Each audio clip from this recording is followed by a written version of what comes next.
a este tiempo en la palabra del Señor. Estamos convencidos de que Dios, a través de su palabra, tiene poder para no solo hablar a nuestras vidas, sino para desbloquear cualquier situación que pueda estar impidiendo que alcancemos la meta, el objetivo y el propósito que Dios tiene para ti y para cada uno de nosotros. Así que saludamos a todos los que nos están viendo en este momento y a aquellos que a través de las redes sociales puedan hacerlo en cualquier momento y cualquier día. Bienvenidos. Quisiera centrar el mensaje, la pequeña meditación de hoy, en un texto bien conocido del Evangelio de Juan. Está en su capítulo 8 y dice así: Jesús se fue al monte de los olivos y por la mañana volvió al templo y todo el pueblo vino a él y sentado él les enseñaba. Entonces los escribas y los fariseos le trajeron una mujer sorprendida en adulterio y poniéndola en medio dijeron: Maestro, esta mujer ha sido sorprendida en el acto mismo del adulterio y en la ley nos mandó Moisés apedrear a tales mujeres. Tú pues, ¿qué dices? Maestro, esta mujer ha sido sorprendida en adulterio, en el mismo acto. En la ley, Moisés nos mandó apedrear a tales mujeres. ¿Mas qué dice el maestro? Mas esto decían tentándole para poder acusarle. Pero Jesús, inclinado hacia el suelo, escribía en tierra con el dedo. Y como insistieran en preguntarle, se enderezó y les dijo: El que de vosotros esté sin pecado, sea el primero en arrojar la piedra contra ella. Aquel que esté sin pecado, sea el primero en arrojar la piedra.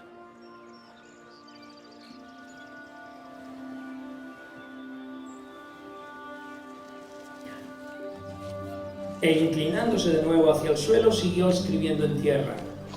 Pero ellos, al oír esto, acusados por su conciencia, salían uno a uno, comenzando desde los más viejos hasta los postreros, y quedó solo Jesús y la mujer que estaba en medio. Enderezándose Jesús, y no viendo a nadie, sino a la mujer, le dijo: Mujer, ¿dónde están los que te acusaban? ¿Ninguno te condenó? Ella dijo: Ninguno, Señor. Entonces Jesús le dijo: Ni yo te condeno. Vete y no peques más. Hasta aquí la palabra del Señor.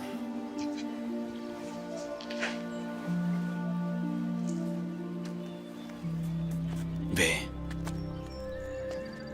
y no peques más. Qué tremendo y hermoso pasaje. Jesús estaba en Jerusalén, dice aquí, volvió al templo en aquella mañana, y en cuanto Jesús llegó, todo el pueblo vino a él. Venían a él porque él tenía algo que era un imán poderoso. Él hablaba con autoridad, decía la verdad y tenía autoridad, respaldaba con su vida y con sus actos aquello que hablaba y que decía.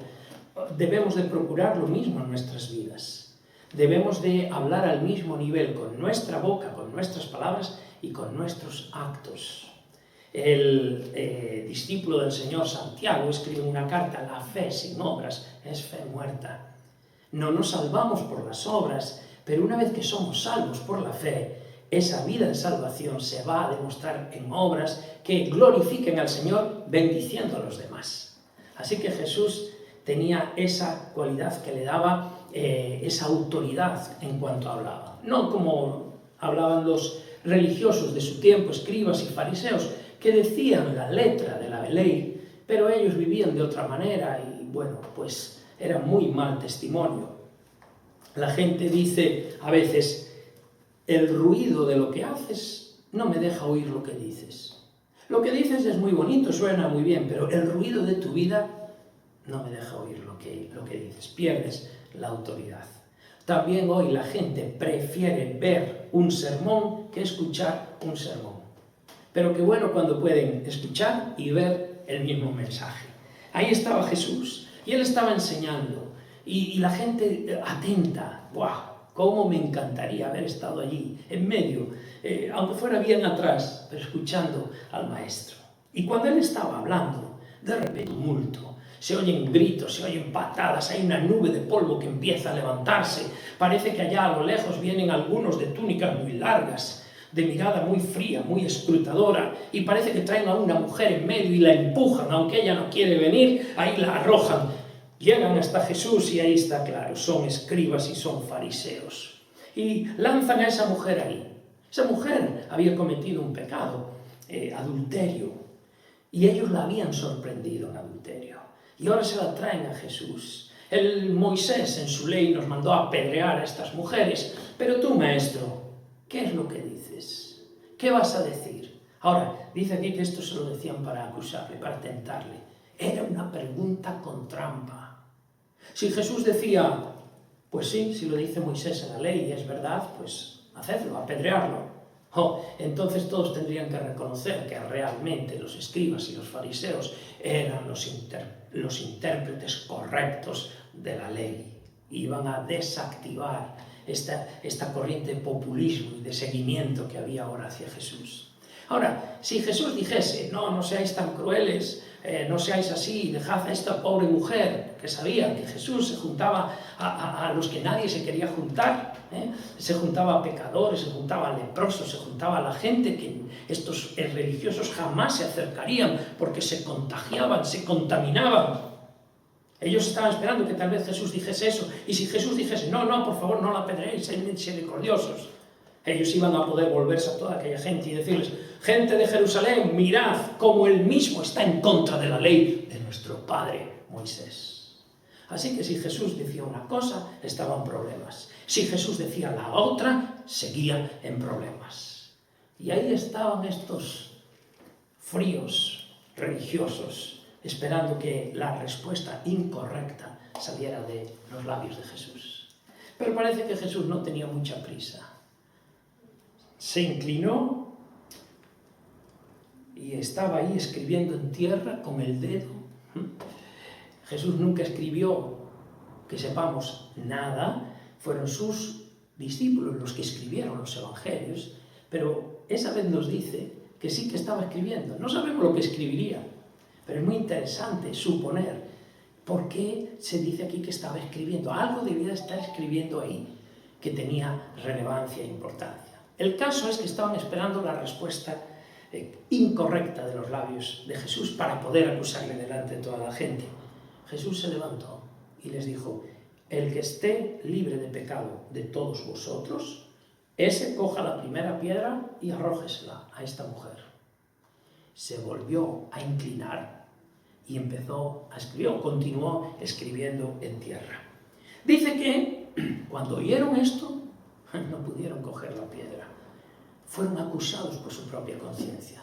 Yo creo, no lo dice la palabra, pero yo creo que algo sobrenatural aconteció ahí. Yo creo que el Espíritu Santo empezó a trabajar en el corazón de estos hipócritas religiosos. El que de vosotros esté libre de pecado. Y yo creo que el Espíritu les trajo imágenes, les trajo situaciones de su propia historia, momentos en los que ellos mismos habían pecado también. ¿Quién sabe si el mismo pecado por el que condenaban a la mujer?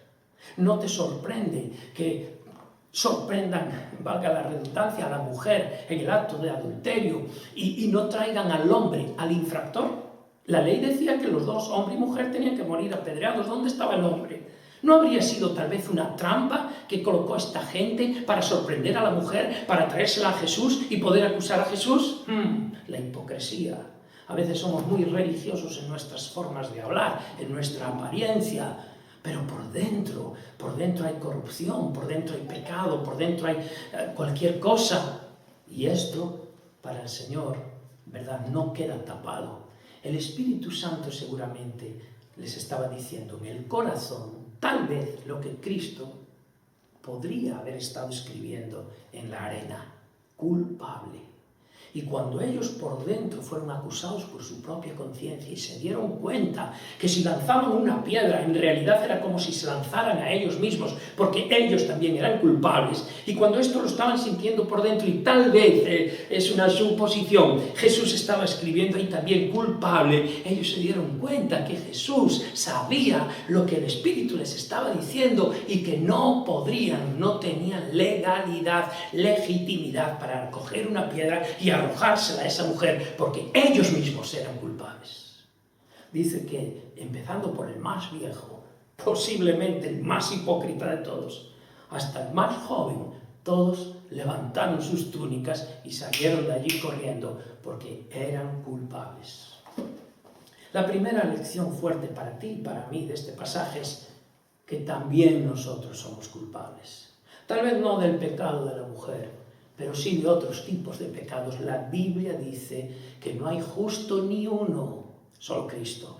No hay justo ni uno, que todos somos culpables, que todos somos pecadores. El propio apóstol Pablo dice, y yo lo era también por naturaleza, hijo de ira, pecador también. No hay nadie que pueda cumplir la ley de Dios al punto de decir, sí, yo no soy culpable, yo nunca he pecado. No, el pecado está ahí, es innato, y la paga del pecado es muerte.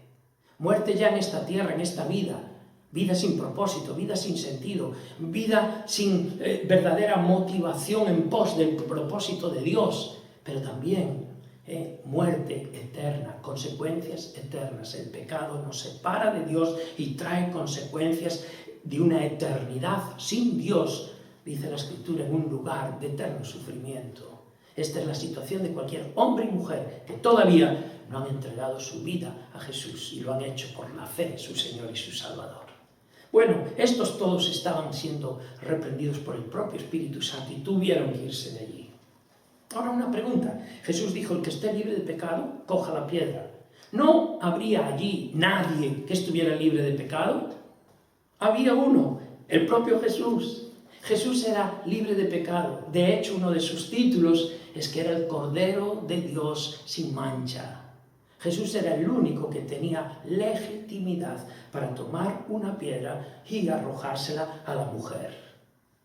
Pero ¿sabes una cosa? Jesús no vino a arrojar piedras a los pecadores. Jesús vino a traer perdón de nuestros pecados. Él podía arrojarle una piedra a esa mujer. Él podría arrojarle una piedra a cualquier de los fariseos. Él podría arrojarme una piedra a mí. Él podría arrojarte una piedra a ti, porque Él es el único que no tiene pecado y todos nosotros somos pecadores. Pero Él no vino, esta es la buena noticia del Evangelio, no vino a condenar a nadie, sino que Él vino a traer salvación, perdonando nuestros pecados. Bueno, hemos visto a Jesús, el Cordero de Dios sin mancha. Vamos a ver la mujer.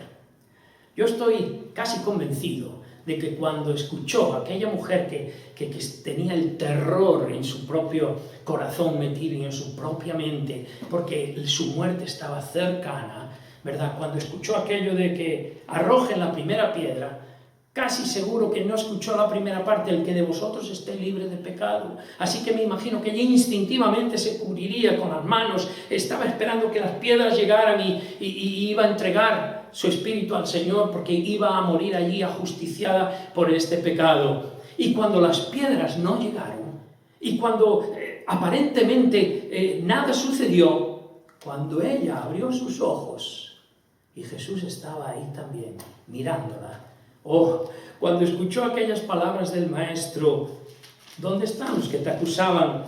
¿Ninguno? ¿Ninguno te condenó? No, Señor, ninguno. Cuando escuchó las palabras de Jesús, ni yo te condeno tampoco, vete y no peques más. En ese momento ella pudo ver ojos puros.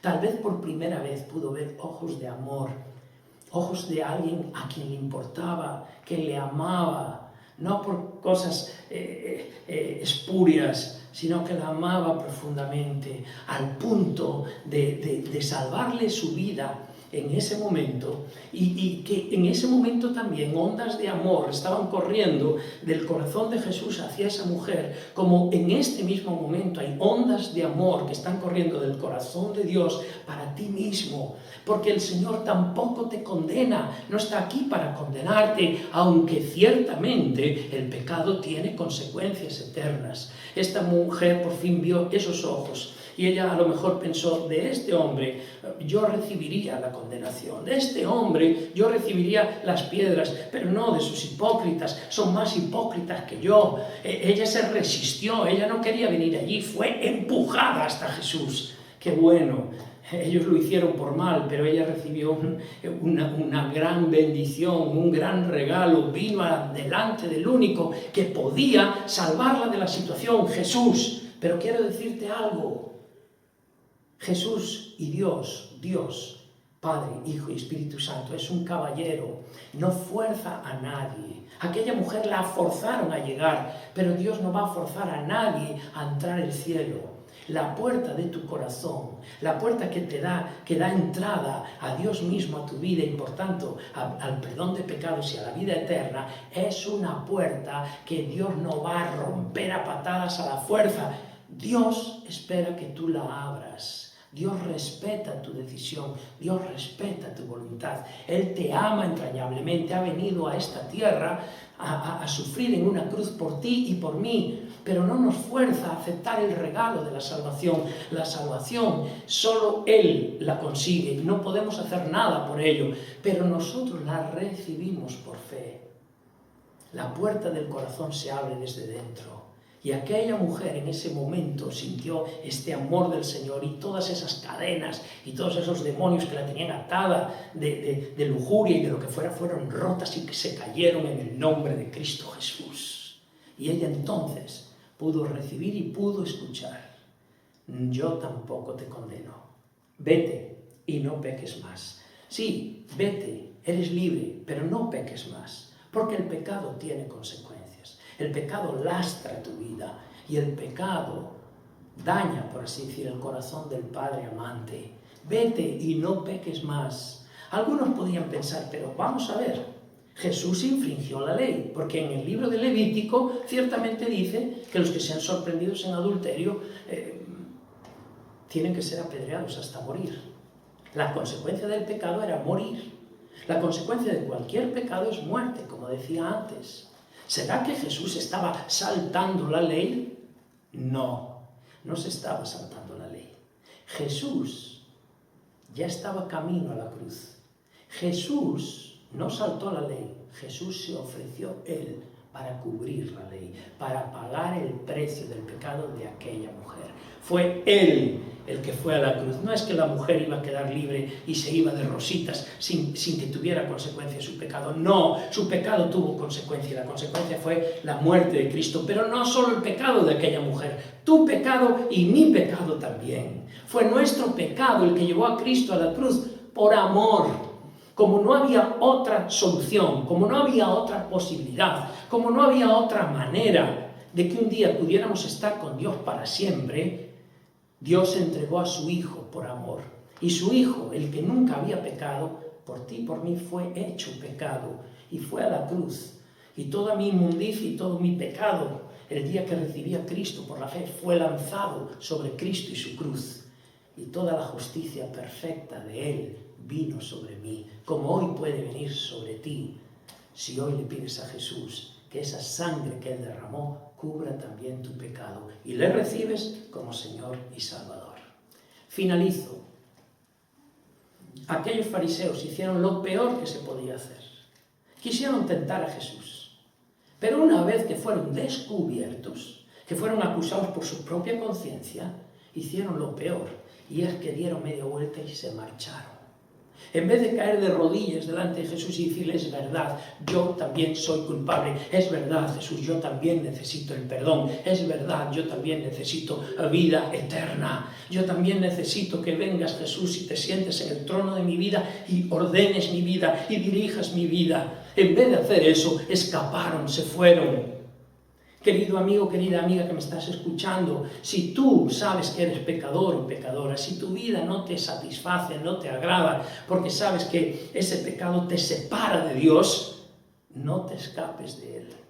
Ven a Él, inclínate, arrodíllate y dile: Jesús, yo también te necesito. Tal vez mi pecado no es el de esta mujer, pero yo también he mentido, yo también he robado, yo también he calumniado, yo también soy pecador. Y vengo a ti, Señor, al único que puede limpiar todos mis pecados. ¿Y sabe Jesús lo que va a decir? Jesús va a decir: pues no te condeno, perdono tus pecados y escribo tu nombre en el libro de la vida. Escribo tu nombre en el libro donde está escrito todos los que van a vivir una vida eterna con Dios, en eterna felicidad con Él. Querido amigo, querida amiga que nos estás viendo y escuchando, ese es el Evangelio. El Evangelio es buena noticia. La realidad es esta: el pecado nos separa de Dios. Dios tiene un plan precioso para tu vida, pero el pecado lo rompe. Dios tiene planes de bien, planes de paz, planes de prosperidad, planes de bendición para ti, pero el pecado destruye todo eso, nos separa de Dios. Pero Evangelio significa buena noticia, y la buena noticia es esta: que Dios, no tú ni yo, no nos hemos esforzado para ganar el cielo, no nos hemos esforzado para volver a unirme a Dios. La iniciativa la toma Dios. Envió a su Hijo Jesús para que todo aquel que crea en Él no se pierda, no se condene, no viva en vano, sino que tenga vida eterna. ¿Por qué en este momento no tomas la decisión más trascendente que un hombre o una mujer pueden tomar? Entregar su vida al Señor Jesús. Te voy a guiar en una oración, y si tú la haces, no son palabras mágicas, pero si tú la haces sintiendo en tu corazón que esto es lo que quieres decirle al Señor, entonces la palabra de Dios nos da autoridad para decir que tu nombre queda escrito en el libro de la vida y empiezas a vivir pues el verdadero propósito que Dios tuvo cuando te creó, que es que puedas ser feliz con Él por toda una eternidad y que puedas disfrutar en esta vida de su presencia, de su compañía y de la fortaleza que Él nos da. ¿Quieres tomar esta decisión? Muy bien, pues entonces, ¿por qué no le dices así? Repite conmigo: querido Dios, reconozco que soy un pecador o una pecadora, que hasta hoy yo mandé en mi vida, pero en este momento te abro mi corazón, te necesito, reconozco mis pecados, me arrepiento de ellos y te pido que entres en mi corazón y lo cambies. Y por fe te acepto como mi Señor y como mi Salvador. Confío en lo que tú hiciste en la cruz del Calvario a mi favor. Confío en que tu sangre limpie mi pecado. Y te pido que me hagas la persona que tú quieres que yo sea. Y lo pido en el nombre de Cristo Jesús. Amén. Amén. Si has tomado esta decisión, es lo más grande que puedes hacer, porque una eternidad entera depende de esa decisión. Y quisiéramos alegrarnos contigo y ayudarte. Así que, por favor, si has tomado esa decisión, escríbelo ahí, haz un comentario, di: yo acabo de recibir a Cristo, he entregado mi vida al Señor, o lo que quieras. Hay mucho poder en declarar, en decir: sí, ahora Jesús es mi Señor. Con el corazón se cree para justicia, pero dice la Escritura que es con la boca, o escribiendo ahí, que se declara para salvación. Esperamos tus comentarios. Que Dios te bendiga.